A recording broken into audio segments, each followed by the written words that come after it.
Chapter 9. D. I get ready for the party in my room.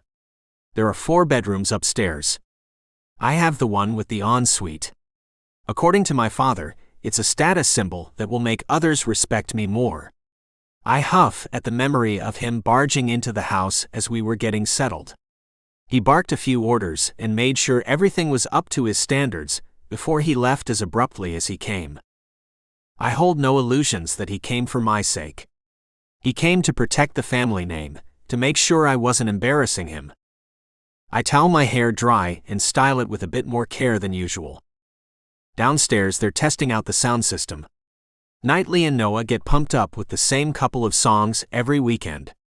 I take my time, knowing that they'll turn the volume to something less likely to cause my ears to bleed as soon as they're done. We're not one of the big party houses, but this year, Noah and Knightley want to change that. As far as I can tell, it's working. Probably because they buy the good alcohol, and our house is big enough to have the party spread out over a few different rooms. I hear loud screaming as a few sorority girls show up and sigh. Julian will be down there already. I ignore the slight nausea and flutters in my stomach.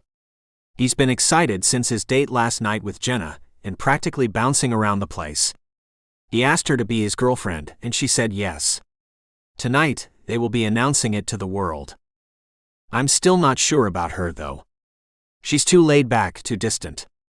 I have not once seen her reach for his hand or initiate any sort of physical contact. Not that I'm expecting her to jump him in the living room, but surely a girl in love would do something. What's with the outfit? Knightley asks as I come downstairs. I look down. I'm wearing black jeans and a black shirt. What? I ask. Knightley shakes his head. Nah, you look good. Are you trying to impress someone? I roll my eyes and walk past him into the kitchen to get a drink. People have already started arriving, and I spot Julian leaning against the wall in a way that does not look casual, as he's straining his neck to keep the front door in his view.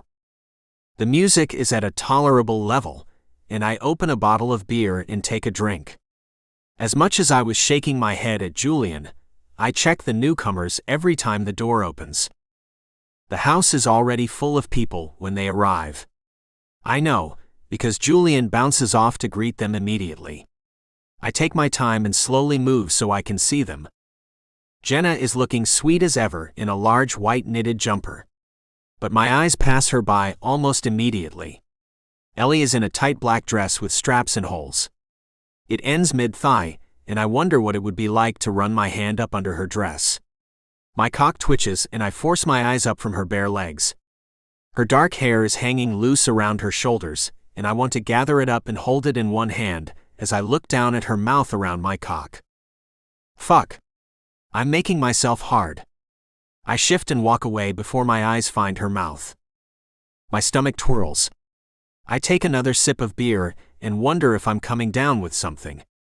Maybe I've caught a stomach bug. I move into the game room and take one of the armchairs. There's only a few people here, and I place the cool bottle against my forehead. Do you want to sit? Julian is coming into the room.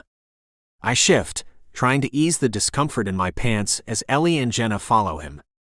Jenna sits on the couch, and Ellie hesitates a bit before sitting next to her. I'll get drinks, Julian says. Vodka cranberry? He looks at Jenna, who shakes her head. Just water. He smiles at her before moving his gaze to Ellie. You? I'll have a beer, she says. Are you hungry? We have Pop-Tarts. Do you have yogurt? Ellie asks with a smile, and Jenna lightens up. She can't go 2 hours without her yogurt, she tells Julian and elbows Ellie. I don't think we do, Julian says. But I can get you a protein bar. Just the beer. The way Ellie smiles makes me lose my breath. Dylan, how are your classes? Jenna says when it's just the 3 of us. Fine. That's good, she says. I stare at the label on my beer. I should say something. Something interesting. But my mind has gone blank. I saw Ellie only a few hours ago. I held her in my arms and I watched her face shine brightly when we got the steps right. But here, surrounded by all these other people, I can't even bring myself to look at her. There you are, Dee, I've been looking for you. I cringe as Mia and Elsa come into the room. What are you doing here? I ask. Just visiting. Elsa takes a seat and brings up her phone. We had to check out one of your parties at some point. Mia sits on the armrest of my chair, and I pull away from her. Here we are. Julian comes back with the drinks, and Ellie immediately chugs half the bottle. Julian sits next to Jenna, and casually places his arm around her shoulders. She stiffens a bit, but doesn't pull away. But neither does she lean into him. I was thinking of going to the museum tomorrow, Julian says. Why? Mia frowns at him, as if he just told us he's going to eat only bugs from now on. There's an exhibit of World War II photographs. And I was wondering if you would want to go with me. He turns to Jenna. Oh, I promised Ellie I'd watch a movie with her. It's fine, Ellie interrupts her with a smile. I can watch it alone. Are you sure? Of course. I've heard you mention the exhibit.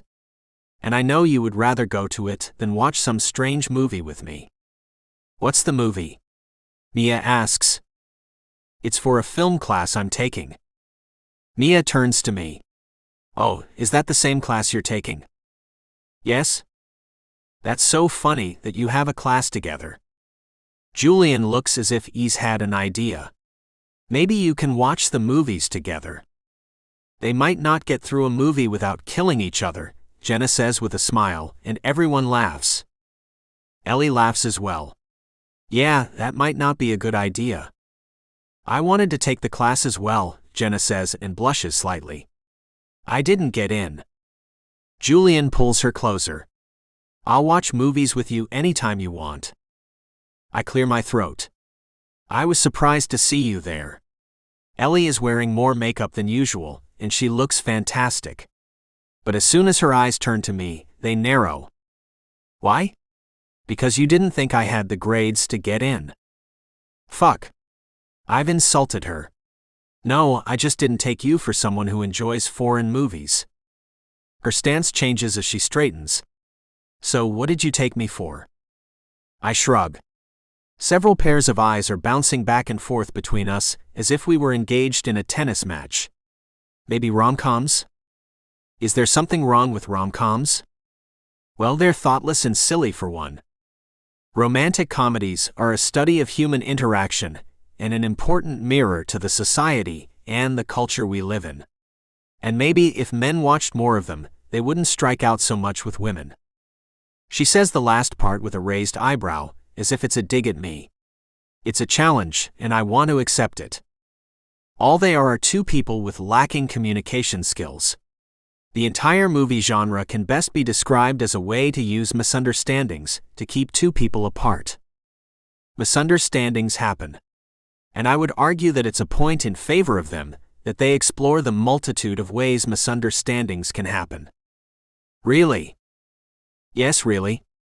If you want to be good at communication, you need to be aware of the most common forms of misunderstandings. For instance, different things have different meanings depending on the cultural aspects. You cannot seriously be arguing that watching rom-coms will improve communication skills. I can't imagine anyone with half a brain watching them. Being open to new experiences and not dismissing things immediately will.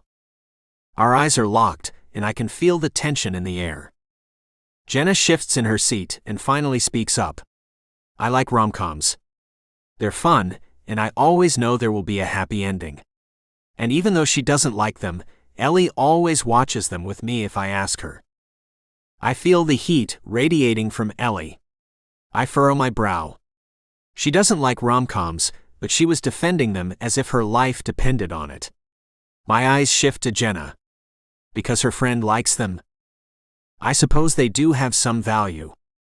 It's as if the room finally takes a breath and relaxes. Julian leans over Jenna. So what movies do you like? He asks Ellie. I'd hate to say something bad about a genre you do like. Ellie is still seething, so Jenna answers for her. She likes horrors and thrillers. And she never asks me to watch them with her because she knows they give me nightmares. Jenna squeezes Ellie's hand, and I can see that the friendship between them is real and deep as Ellie smiles back at her. I think I need another drink, Mia says and gets up. Do you want something? I look up to see she's asking me. I shake my head, even though my beer is empty. Around me, the conversation is picking up. Ellie fishes out a phone from her purse and her face sinks as she looks at it. She sighs and puts it back. I have to go. She stands up and I almost do the same. What's wrong? Jenna asks. It's Lydia. I have to go pick her up. I'll come with. No, stay. We came in my car. And you've been drinking. I only saw Ellie have one beer, but I suppose she could have had a drink or two as they were getting ready. I'm sorry, Jenna.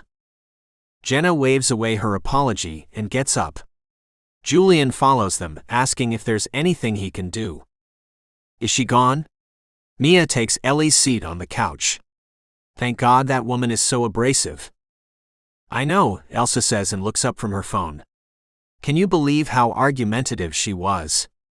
It was only about movies, for heaven's sake. I know. Who acts like that? I grit my teeth but decide to keep quiet. And did you see her dress? Who is she trying to impress? I stand.